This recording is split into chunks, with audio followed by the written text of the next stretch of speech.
Hello friends, welcome to Radhika Manu classes. Radhika Manu classes में आज हम हिंदी में अलंकार का भाग 3 डिस्कस करें। अभी तक हमने अलंकार के 2 भाग डिस्कस कर चुके हैं। देखिए फ्रेंड्स, अलंकार जो है बहुत इंपॉर्टेंट चैप्टर है।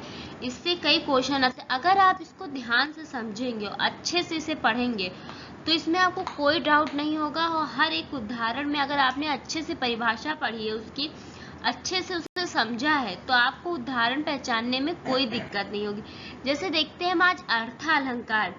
जहाँ अर्थ के कारण चमत्कार उत्पन्न होता है उसे अर्थालंकार कहते हैं। इसके निम्न भेद होते हैं। उपमा अलंकार। उपमा का अर्थ है समानता, तुलना।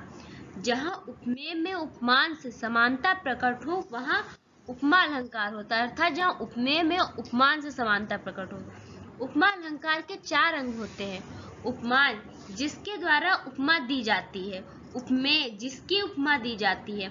वाचक शब्द, समानता बताने वाले शब्दों को वाचक शब्द कहते हैं। साधारण धर्म, समानता बताने वाले गुण को साधारण धर्म कहते हैं। जैसे वाचक, समान, सरिस, सा, सी, सम आदि। जैसे पीपल पात सरस मन डोला।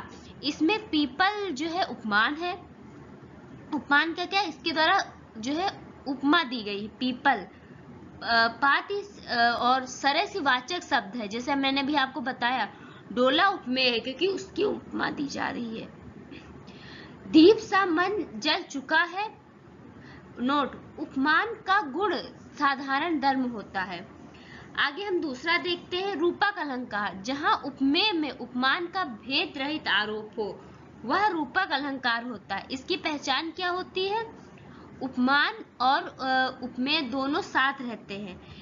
उनके पास प्रायः योजक चिन्ह लगा रहता है। इसमें वाचक शब्द का प्रयोग नहीं होता। जैसे मैया मैं तो चंद्र खिलौना ले हो, पायो जी मैंने राम रतन धन पायो।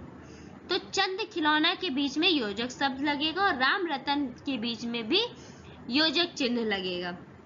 इसमें देखिए, चंद्र जो है उपमान है और खिलौना उपमेय है। मैंने जैसा कि बताया कि इसमें उपमेय उपमान दोनों साथ में रहते हैं, तो ऐसे ही है। नोट, इसमें शरीर से संबंधित किसी भी अंग का प्रयोग उपमेय होगा। आगे फिर हम बढ़ते हैं और देखते हैं उपेक्षा अलंकार। उपेक्षा अलंकार का अर्थ है संभावना या कल्पना, अर्थात जहां उपमेय में उपमान की संभावना कल्पित हो वह उपेक्षा अलंकार कहलाता है। इसमें पहचान होती है मानो, मनु, मनहु, जनहु, जानो, जनहु, ये सब होते हैं। जैसे पट पीत मनहु तड़ित रुचि, नौमी जानी जनक सुता। इसमें प्रतीत होने का भाव है। उसका उस काल मारे क्रोध के तन कांपने उसका लगा, मानो हवा के वेग से सोता हुआ सागर जगा। फिर आगे हम आते हैं अतिशयोक्ति अलंकार।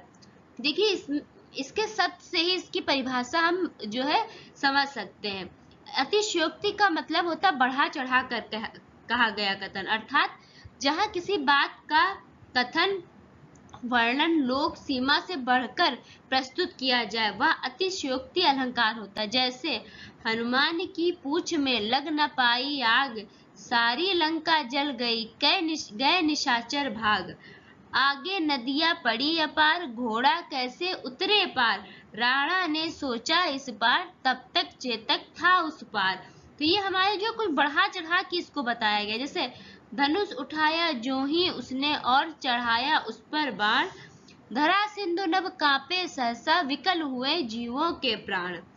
आगे आते हैं हम संदेह अलंकार। अब संदेह से आप समझी गए, जहां उपमेय में उपमान का संशय बना रहे, अर्थात निश्चित ना हो। जैसे या, की, किधो, धो, को, किया, क्या आदि, ये इनकी पहचान है। जैसे राग है कि रूप है, कि रस है, कि जस है, कि तन है, कि मन है, कि मन है, कि प्यारी है, विरा है या वरदान है, या मुख है या चंद्र है। इसमें हमें संदेह है, कुछ समझ नहीं आ रहा है, तो ये हमारा संदेह अलंकार। आज हमारा यहीं तक रहेगा। देखिए, थोड़ा थोड़ा पढ़िए पर अच्छे से पढ़िए। इन चीजों को बहुत ज्यादा जल्दी, बहुत स्पीड में पढ़ने से कंफ्यूजन होता है। आपको मैंने जितना पढ़ाया है आप इसे अच्छे से पढ़िए। जो डाउट्स हो आप मुझे कमेंट करके पूछ सकते हैं, मैं आपको उसका आंसर दूंगी। लेकिन इसको बहुत ध्यान से और अच्छे से इस वीडियो को आप 2-3 बार देखिए, आपको अच्छे से याद हो जाएंगे विद एग्जाम्पल। कोई डाउट नहीं, अगर कोई डाउट होता है तो वो आप मुझसे कमेंट करके पूछ सकते हो।